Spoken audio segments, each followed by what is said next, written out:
سورہ انعام آیت نمبر 100 تا 103۔ ترجمہ: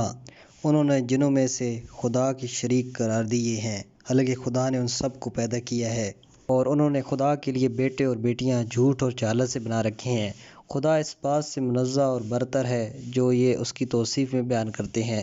آسمانوں اور زمین کی ابداع کرنے والے اور انہیں تازہ اور نیا وجود عطا کرنے والا وہی ہے۔ کیسے ممکن ہے کہ اس کا کوئی بیٹا ہو حالانکہ اس کی کوئی بیوی نہیں ہے، اور سب چیزوں کو اسی نے پیدا کیا ہے اور وہ سب چیزوں کو جانتا ہے۔ ہاں، ایسا ہی ہے، تمہارا خدا، تمہارا پروردگار، اس کے سوا اور کوئی معبود نہیں ہے۔ وہ تمام چیزوں کا خالق ہے، تم صرف اسی کی عبادت کرو، اور وہ تمام موجودات کا حافظ اور مدبر ہے۔ آنکھیں اس کا ادراک نہیں کر سکتی، لیکن وہ سب آنکھوں کا ادراک رکھتا ہے، اور وہ طرح طرح کی نعمتوں کا عطا کرنے والا ہے، اور چھوٹے چھوٹے کاموں سے باخبر اور تمام چیزوں سے آگاہ ہے۔ تفسیر: تمام چیزوں کا خالق وہی ہے۔ ان آیات میں مشرکین اور باطل مذاہب رکھنے والوں کے کچھ غلط اور بیہودہ عقائد بیان کیے گئے ہیں اور ان کے منطق کی جواب کی طرف اشارہ کیا گیا ہے۔ پہلے فرمایا گیا ہے، وہ جنوں میں سے خدا کے لیے شرکاء کے قائل ہو گئے ہیں۔ اس بارے میں کہ یہاں پر جن سے مراد اس کا لغوی معنی یعنی جس حصے انسانی سے غائب اور پوشیدہ موجودات ہیں، یا خاص طور پر وہ جنات مراد ہیں کہ جن کے بارے میں قرآن نے بارہا گفتگو کی ہے، اور ہم اس کی طرف عنقریب اشارہ کریں گے۔ مفسرین نے اس سلسلے میں 2 احتمال بیان کیے ہیں۔ پہلے احتمال کی بنا پر ممکن ہے کہ آیت ایسے لوگوں کی طرف اشارہ ہو جو فرشتوں اور ہر دکھائی نہ دینے والی چیزوں کی پرستش کرتے تھے، لیکن دوسرے احتمال کی بنا پر آیت ان لوگوں کی طرف اشارہ کر رہی ہے جو گروہ جنات کو خدا کا شریک یا اس کی بیوی سمجھتے تھے۔ قلبی کتاب الاثنام میں نقل کرتا ہے کہ عرب کے قبائل میں سے ایک قبیلہ جس کا نام بنو تیع تھا، جو قبیلہ خزاع کی شاخ تھی، جن کی پرستش کرتا تھا۔ کہا جاتا ہے کہ جن کی عبادت اور اس کی الوہیت کا عقیدہ قدیم یونان اور ہندوستان کے بیہودہ اور فضول مذاہب میں بھی پایا جاتا تھا، جیسا کہ سورہ صفات کی آیت نمبر 158 ہے۔ وہ خدا اور جنات کے درمیان رشتہ داری کے قائل ہو گئے ہیں، اور اس سے معلوم ہوتا ہے کہ عربوں کے درمیان کچھ ایسے لوگ موجود تھے جو جنوں کی خدا کے ساتھ ایک قسم کی رشتہ داری کے قائل تھے، اور جیسا کہ بہت سے مفسرین نے نقل کیا ہے کہ قریش کا یہ عقیدہ تھا کہ خدا نے جنات کے ساتھ شادی کی ہے اور فرشتے اس شادی کا نتیجہ اور ثمر ہیں۔ اس کے بعد اس افضل اور بیہودہ خیال کا جواب دیتے ہوئے یہ ارشاد ہوتا ہے، حالانکہ خدا نے تو انہیں یعنی جنات کو پیدا کیا ہے، یعنی یہ کیسے ہو سکتا ہے کہ کسی کی مخلوق اسی کی شریک ہو جائے، کیونکہ شرکت ہم جنس اور ہم مرتبہ رکھنے کی علامت ہے، حالانکہ مخلوق ہرگز خالق کی ہم پلہ نہیں ہو سکتی۔ دوسری بیہودہ بات یہ تھی کہ وہ خدا کے لیے نادانی اور بیٹوں اور بیٹیوں کے قائل ہو گئے تھے۔ حقیقت میں ان بیہودہ عقائد کے باطل ہونے کی بہترین دلیل وہی ہے جو بغیر علم کے الفاظ سے معلوم ہوتی ہے، یعنی کسی قسم کی کوئی دلیل اور نشانی ان خرافات اور موہمات کے لیے ان کے پاس موجود نہیں تھی۔ لائق توجہ بات یہ ہے کہ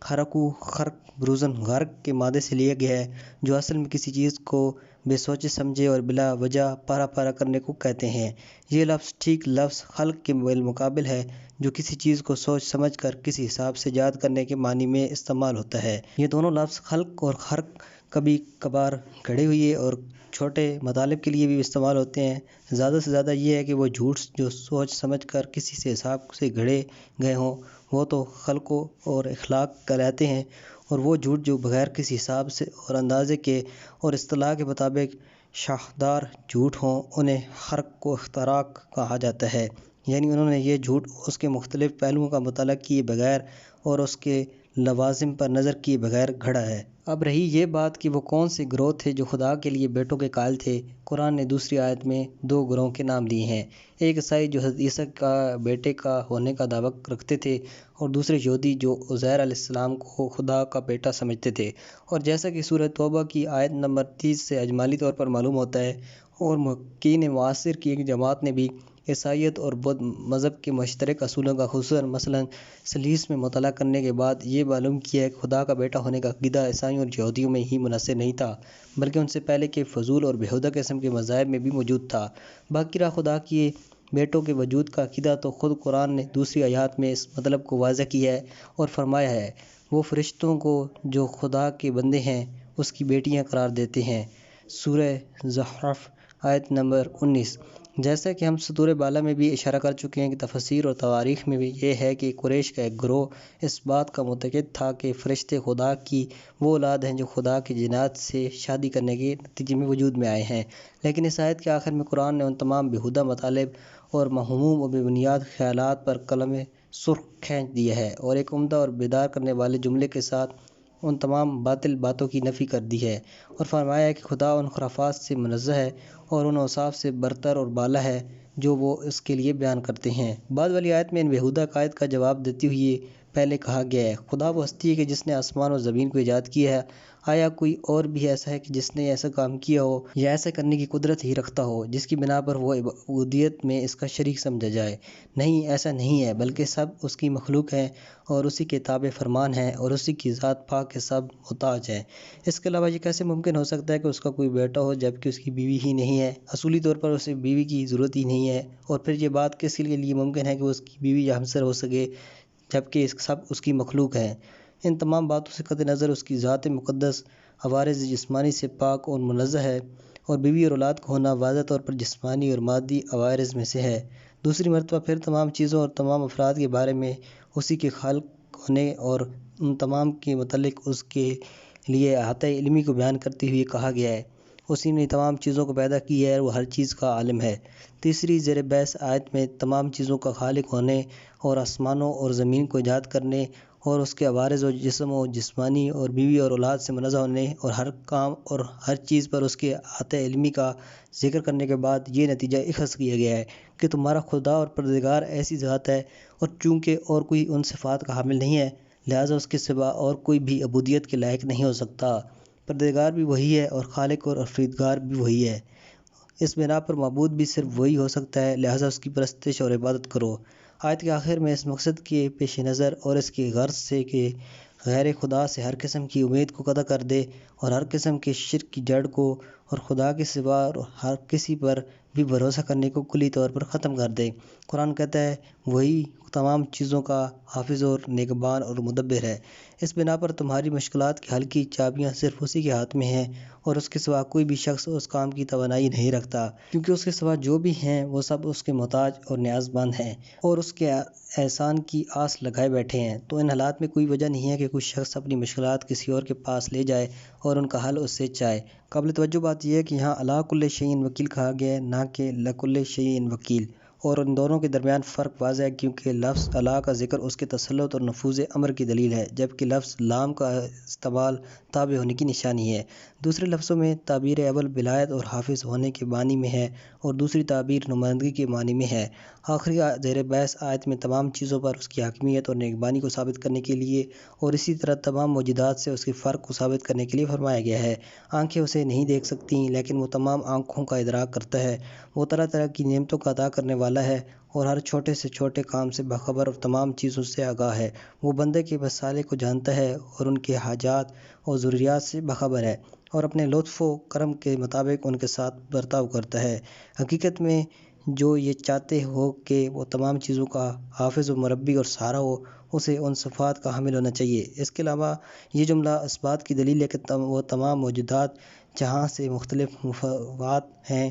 کیونکہ ان میں سے کچھ چیزیں تو ایسی ہیں کہ جو دیکھتی بھی ہیں اور خود بھی دیکھی جاتی ہیں جیسے انسان ہے، اور کچھ چیزیں ایسی ہیں جو نہ خود دیکھتی ہیں اور نہ ہی دیکھی جاتی ہیں جیسے ہماری اندرونی صفات، اور بعض ایسی ہیں کہ جنہیں دیکھا تو جا سکتا ہے لیکن وہ کسی کو نہیں دیکھتی جیسے جمادات۔ تنہا وہ ہستی ہے جسے دیکھا تو نہیں جا سکتا لیکن وہ ہر چیز اور ہر شخص کو دیکھتی ہیں، صرف اسی کی ذات پاک ہے۔ چند قابل توجہ نکات۔ نمبر 1، آنکھیں خدا کو نہیں دیکھ سکتی۔ عقلی دلائل گواہی دیتی ہیں کہ خدا کو آنکھوں کے ساتھ ہرگز نہیں دیکھا جا سکتا، کیونکہ آنکھیں صرف اجسام کو، یا زیادہ صحیح طور پر کہ وہ ان کی بعض کیفیات کو ہی دیکھ سکتی ہیں، اور وہ چیز کہ جو نہ جسم ہے اور نہ ہی جسم کی کوئی کیفیت ہرگز آنکھ سے نظر نہیں آ سکتی۔ دوسرے الفاظ میں اگر کوئی چیز آنکھ سے دیکھی جا سکے تو اس کے لیے ضروری ہے کہ وہ کسی مقام میں ہو اور کسی جہت میں ہو اور مادہ رکھتی ہو، جبکہ وہ ان تمام باتوں اور پاک تر اور برتر ہے۔ وہ ایک ایسا وجود ہے جو نامحدود ہے اور وہ اسی دلیل سے جہان مادہ سے بالاتر ہے، کیونکہ جہان مادہ میں تمام چیزیں محدود ہیں۔ قرآن کی بہت سی آیات میں، جن میں سے وہ آیات ہیں کہ جو بنی اسرائیل کے بارے میں ہیں، ان کی طرف سے خدا تعالیٰ کی روایت کو تقاضا کرنے کے متعلق گفتگو کرتی ہے۔ وہ کامل صراط کے ساتھ خدا کی روایت کے امکان کی نفی کرتی ہے، جیسے کہ انشاءاللہ اس کی تفصیل سورہ اعراف کی آیت نمبر 143 کی تفسیر میں آئے گی۔ تعجب کی بات یہ ہے کہ بہت سے اہل سنت یہ عقیدہ رکھتے ہیں خدا اگر اس جہاں میں نظر نہ آئے تو عالم قیامت میں اس کا دیدار ہوگا۔ تفسیر المنار کے مؤلف کے بقول یہ عقیدہ اہل سنت اور علماء حدیث کا ہے۔ اس سے بھی بڑھ کر تعجب کی بات یہ ہے کہ محققین معاصر تک بھی یعنی ان کے روشن فکر حضرات بھی اسی نظریے کی طرف مائل نظر آتے ہیں، یہاں تک کہ بعض اوقات وہ بڑی سختی کے ساتھ اس عقیدے پر جم جاتے ہیں۔ حالانکہ اس عقیدے کا باطل ہونا اس قدر واضح ہے کہ بحث کی ضرورت ہی نہیں ہے، کیونکہ دنیا اور آخرت میں معاد جسمانی کی طرف توجہ کرتے ہوئے اس مسئلے میں کوئی فرق نہیں۔ کیا وہ خدا جو ایک مافوق مادہ وجود ہے قیامت کے دن ایک مادی وجود میں تبدیل ہو جائے گا اور اس نامحدود مقام سے محدود مقام میں تبدیل ہو جائے گا؟ کیا وہ اس دن جسم یا وارث جسم میں بدل جائے گا؟ کیا خدا کی روایت کے عدم امکان کے بارے میں دلائل عقلی دنیا اور آخرت کے درمیان کسی قسم کا کوئی فرق ظاہر کرتے ہیں؟ در انخلاء یہ کہ عقل کا فیصلہ اس بارے میں ناقابل تبدیل ہے، اور یہ عذر جو ان میں سے بعض نے اختیار کی ہے، ممکن ہے کہ انسان دوسرے جہاں میں ایک دوسرے ادراک اور نظر پیدا کر لے، اور ایک ایسا عذر ہے جو کامل طور پر بلا دلیل، کیونکہ اگر اس ادراک اور نظر سے مراد فکری اور عقلی نظر ہے تو وہ تو اس جہاں میں بھی وجود رکھتی ہے، اور ہم دل کی آنکھ اور عقل کی قوت سے خدا کی جمال کا مشاہدہ کرتے ہیں، اور اگر اس سے مراد کوئی ایسی چیز ہے کہ جس سے جسم کو دیکھا جا سکتا ہے تو ایسی چیز کے بارے میں محال ہے، چاہے وہ اس دنیا میں ہو یا دوسرے جہاں میں۔ اس بنا پر مذکورہ گفتگو کہ انسان اس جہاں میں تو خدا کو نہیں دیکھ سکتا لیکن مومنین قیامت کے دن خدا کو دیکھیں گے، ایک غیر منطقی اور ناقابل قبول گفتگو ہے۔ غالباً تنہا ایک چیز جو اس بات کا سبب بنی ہے وہ اس عقیدے کا دفاع کریں کہ یہ ہے کہ کچھ احادیث ہیں جو ان کی معروف کتابوں میں نقل ہوئی ہیں، قیامت میں خدا کی روایات کا امکان بیان ہوا ہے، لیکن کیا یہ بہتر نہیں ہے کہ عقل کے فیصلے کی روح سے اس موضوع کے باطل ہونے کو ان روایات کے جعلی ہونے اور ان کتابوں کے غیر معتبر ہونے کی دلیل سمجھے کہ جن میں اس قسم کی روایات نقل کی گئی ہیں، سوائے اس صورت کے کہ ان روایات کا معنی دل کی آنکھ سے مشاہدہ کرنا ہو؟ کیا یہ صحیح ہے کہ اس قسم کی احادیث کی وجہ سے عقل و خرد کے فیصلے کو چھوڑ دیں؟ اور اگر قرآن کی بعض آیات میں ایسی تعبیرات موجود ہیں جن سے ابتدائی نظر میں روایت خدا کے مسئلے کا اظہار ہوتا ہے، جیسے اس دن کچھ چہرے پرتروت اور پر رونق ہوں گے اور وہ اپنے پروردگار کی طرف دیکھ رہے ہوں گے، یہ تعبیرات ایسی ہیں جیسے خدا کا ہاتھ ان کے ہاتھ کے اوپر ہے، یہ تعبیرات کنایہ کا پہلو رکھتی ہیں، کیونکہ ہم جانتے ہیں کہ قرآن کی کوئی آیت کبھی بھی عقل و خرد کے حکم و فرمان کے خلاف نہیں ہو سکتی۔ قابل توجہ بات یہ ہے کہ اہل بیت علیہ السلام کی روایات میں اس فضول عقیدے کی شدت کے ساتھ نفی کی گئی ہے، اور ایسے عقائد رکھنے والے پر دندان شکن تعبیرات کے ساتھ تنقید کی گئی ہے۔ من جملہ ان کے امام صادق علیہ السلام کے مشہور اصحاب میں سے ایک صحابی جن کا نام حشام ہے فرماتے ہیں، میں حضرت صادق کے پاس موجود تھا کہ معاویہ بن وہاب آپ کے ایک اور صحابی وارد ہوئے اور کہنے لگے، اے فرزند رسول، آپ اس حدیث کے متعلق کیا فرماتے ہیں جو رسول خدا کے بارے میں وارد ہوئی ہے اور انہوں نے خدا کو دیکھا، تو آپ نے خدا کو کس طرح دیکھا؟ اور اسی طرح ایک دوسری حدیث کے بارے میں کہ جو حضرت سے نقل ہوئی ہے کہ مومنین بہشت میں پروردگار کو دیکھیں گے تو وہ کس طرح سے دیکھیں گے؟ امام صادق علیہ السلام نے ایک تلخ تبسم کیا اور فرمایا، اے معاویہ بن وہاب، آپ یہ بات کتنی بری ہے کہ انسان 70-80 سال عمر گزارے، خدا کے ملک میں زندگی بسر کرے اور اس کی نعمت کھاتا رہے لیکن اس کو صحیح طرح سے نہ پہچانے۔ اے معاویہ، پیغمبر نے ہرگز خدا کو اس آنکھ سے نہیں دیکھا۔ مشاہدہ دو قسم کا ہوتا ہے، ایک دل کی آنکھ سے دیکھنا اور دوسرے ظاہری آنکھ سے دیکھنا۔ جو شخص دل کی آنکھ سے مشاہدے کی بات کرتا ہے وہ تو صحیح کہتا ہے، اور جو شخص ظاہری آنکھ سے خدا کے مشاہدے کی بات کرتا ہے وہ جھوٹ بولتا ہے اور خدا اور اس کی آیات کا کافر و منکر ہے، کیونکہ پیغمبر صلی اللہ علیہ وسلم نے فرمایا ہے کہ جو شخص خدا کو مخلوق کی مشابہ سمجھے وہ کافر ہے۔ ایک اور روایات توحید صدوق میں اسماعیل بن فضل سے منقول ہے، وہ کہتا ہے کہ میں نے امام صادق علیہ السلام سے پوچھا کہ کیا خدا قیامت کے دن نظر آئے گا؟ آپ علیہ السلام نے فرمایا، خداوند ایسی چیز سے منزہ ہے اور وہ بہت ہی منزہ ہے، آنکھیں نہیں دیکھتی مگر ایسی چیزوں کو کہ جو رنگ اور کیفیت رکھتی ہیں، جبکہ خدا رنگوں اور کیفیتوں کا خالق ہے۔ توجہ طلب بات یہ ہے کہ اس حدیث میں خصوصیات کے ساتھ رنگ کا ذکر کیا گیا ہے، اور آج کی دنیا میں ہم پر یہ مطلب واضح ہو چکا ہے کہ خود جسم نہیں دیکھا جاتا بلکہ اس کا رنگ دیکھا جاتا ہے، اور اگر کوئی جسم کسی قسم کا رنگ نہ رکھتا ہو تو وہ ہرگز دیکھا نہیں جا سکے گا۔ تفسیر نمونہ کی پہلی جلد میں سورہ بقرہ کی آیت نمبر 46 کے ذیل میں بھی ہم اس سلسلے میں ایک بحث کر چکے ہیں۔ نمبر 2، خدا ہی تمام چیزوں کا خالق ہے۔ بعض مفسرین اہل سنت نے جو عقیدے کے لحاظ سے مذہب جبر کے قائل ہیں، اوپر والی آیت کے ساتھ جو خدا کے تمام چیزوں کے خالق ہونے کو بیان کرتی ہے، مسلک جبر پر استدلال کیا ہے، اور وہ کہتے ہیں کہ ہمارے اعمال و افعال بھی اس جہاں کی اشیاء میں سے ہیں، کیونکہ چیز ہر قسم کی وجود کا کہا جاتا ہے، خواہ وہ مادی ہو یا غیر مادی، خواہ ذات ہو یا صفات۔ یا اس بنا پر جب ہم یہ کہتے ہیں کہ خدا ہر چیز کا خالق ہے، تو ہمیں قبول کرنا چاہیے کہ وہ ہمارے افعال کا بھی خالق ہے اور اس جبر کے سوا اور کچھ نہیں ہے۔ لیکن آزادی ارادہ اختیار کے رفتار اس قسم کی استدلال کا روشن اور واضح جواب رکھتے ہیں، اور وہ یہ ہے کہ خداوند تعالیٰ کی خالقیت ہمارے افعال کے بارے میں بھی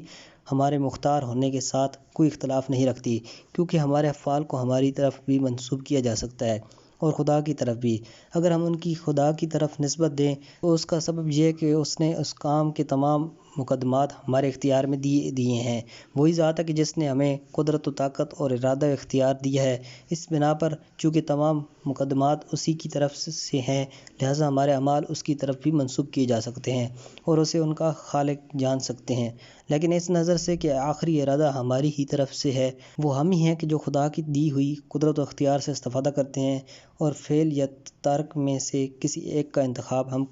ہی کرتے ہیں، تو اسی سبب سے افعال کی نسبت ہماری طرف دی جاتی ہے اور ہم ان کے لیے جواب دہ ہیں۔ فلسفی تعبیر کے مطابق جہاں دو خالق اور دو علتیں ایک دوسرے کے عرض میں نہیں ہیں بلکہ ایک دوسرے کے طول میں ہیں، دو علت تامہ کا ایک ہی عرض میں ہونا کوئی مفہوم نہیں رکھتا، لیکن اگر طولی ہوں تو کوئی معنی نہیں ہے۔ چونکہ ہمارے افعال ان مقدمات کا لازم ہیں جو خدا نے ہمیں دی ہیں، تو ان لوازم کی اس کی طرف بھی نسبت دی جا سکتی ہے اور اس شخص کی طرف بھی کہ جس نے افعال کو انجام دیا ہے۔ اس گفتگو کی مثال ٹھیک اس طرح سے ہے جیسے کوئی شخص اپنے پرندوں کو آزمانے کے لیے انہیں اپنے کام میں آزاد چھوڑ دے اور انہیں مکمل اختیار دے دے اور کام کے تمام مقدمات انہیں مہیا کر دے۔ اب یہ بات ظاہر ہے کہ جو کام وہ انجام دیں گے ایک لحاظ سے ان کے سربراہ کا کام شمار ہوگا، لیکن یہ امر کارکنوں سے آزادی اور اختیار کو سلب نہیں کرتا، بلکہ وہ اپنے کام کے بارے میں جواب دہ ہیں۔ عقیدہ جبر اختیار کے بارے میں ہم انشاءاللہ متعلقہ آیات کے ذیل میں بحث کریں گے۔ نمبر 3، بدی کا کیا معنی ہے؟ جیسے کہ ہم نے اشارہ کیا ہے کہ لفظ بدی کا معنی کسی چیز کو بغیر سابقہ کے وجود میں لانے والے کے ہیں، یعنی خدا تعالیٰ نے آسمان و زمین کو کسی پہلے سے موجودہ مادے یا بنیاد یا نقشے و منصوبے کے بغیر ایجاد کیا ہے۔ یہاں بعض لوگ یہ اعتراض کرتے ہیں کہ یہ بات کس طرح ممکن ہے کہ کوئی چیز عدم سے وجود میں آ جائے۔ ہم سورہ بقرہ کی آیت نمبر 117 کے ذیل میں جلد اول تفسیری نمونہ صفحہ 108 اردو ترجمے پر تفصیل سے اس سوال کے جواب میں بحث کر چکے ہیں۔ اس کا خلاصہ یہ ہے کہ جو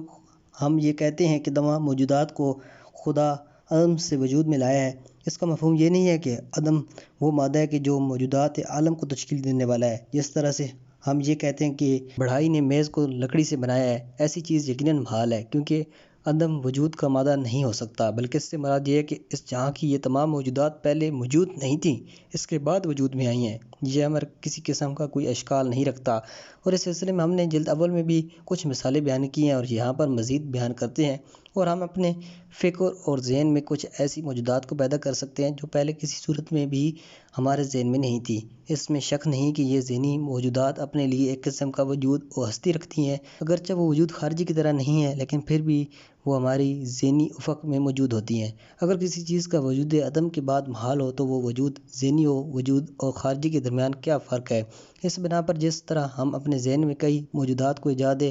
خلق کر لیتے ہیں جو پہلے موجود نہیں تھیں، خدا تعالیٰ بھی عالم خارج میں ایسا ہی کام کرتا ہے۔ اس مثال میں ان مثالوں میں جو ہم جلد اول میں بیان کر چکے ہیں تھوڑا سا غور کرنے سے یہ مشکل حل ہو جاتی ہے۔ نمبر 4، لطیف کا معنی کیا ہے؟ اوپر والی آیات میں خدا تعالیٰ کی صفات میں سے ایک صفت لطیف کا ذکر ہوا ہے، اور وہ مادہ لطف سے ہے۔ جب وہ اجسام کے بارے میں استعمال ہو تو وہ ہلکا ہونے کے معنی میں ہے،